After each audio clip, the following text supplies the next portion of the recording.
അരിസോണയിലെ ഏറ്റവും വരണ്ടുണങ്ങിയ മരുഭൂമിയുടെ ഈ ബാക്ക്ഗ്രൗണ്ടിൽ നിന്നുകൊണ്ടാണ് ഞാൻ ഈ സന്ദേശം പങ്കുവെക്കുന്നത് കേട്ടോ.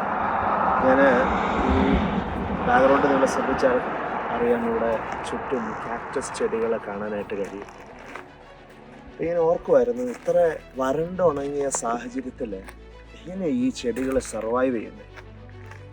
മരുഭൂമി എന്ന് പറയുന്നത് ഉണങ്ങി വരേണ്ട സ്ഥലമാണ്. പക്ഷെ അവിടെയും ദൈവം അതിനെ മനോഹരമാക്കാനായിട്ട് ചില സസ്യങ്ങളെ നട്ടുപിടിപ്പിച്ചു.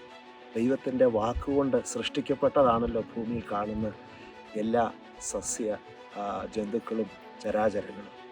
നോക്കൂ, ജീവിതത്തിലെ ഏത് ഉണങ്ങിയ വരണ്ട അനുഭവങ്ങളിലും ദൈവം അതിനെ ഭംഗിയുള്ളതാക്കാനായിട്ട് പ്രകൃതിയിൽ ഇങ്ങനെ സസ്യങ്ങളെ കൽപ്പിച്ചാക്കിയിട്ടുണ്ടെങ്കിൽ, സൗന്ദര്യമുള്ള ഒരു അന്തരീക്ഷത്തെ നമ്മുടെ കാഴ്ചയ്ക്ക് മനോഹരത വരുത്താനായിട്ട് ദൈവം ആക്കിയിട്ടുണ്ടെങ്കിൽ, ജീവിതത്തിലും ഇതുപോലെ തന്നെ ദൈവം പ്രവർത്തിക്കും.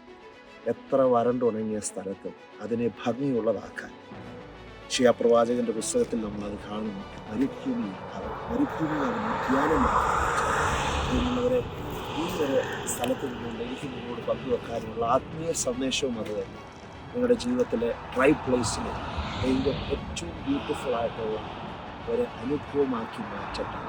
നിങ്ങൾ ഉണങ്ങി വരേണ്ട സാഹചര്യത്തിലാണ് നിൽക്കുന്നതെങ്കിലും, നിങ്ങൾക്കവിടെ വളരാൻ കഴിയില്ല എന്ന് തോന്നുമ്പോഴും അവിടെയും നിങ്ങൾ വളർത്താൻ, നിങ്ങളെ ഉയർത്താൻ ദൈവത്തിന് സാധിക്കും. അതുകൊണ്ട് ഈ ഒരു ബാക്ക്ഗ്രൗണ്ട് നിങ്ങളുടെ മനസ്സിൽ എപ്പോഴും ഓർക്കുക. ദൈവത്തിന് മരുഭൂമിയെ അലങ്കരിക്കുവാൻ കഴിയും.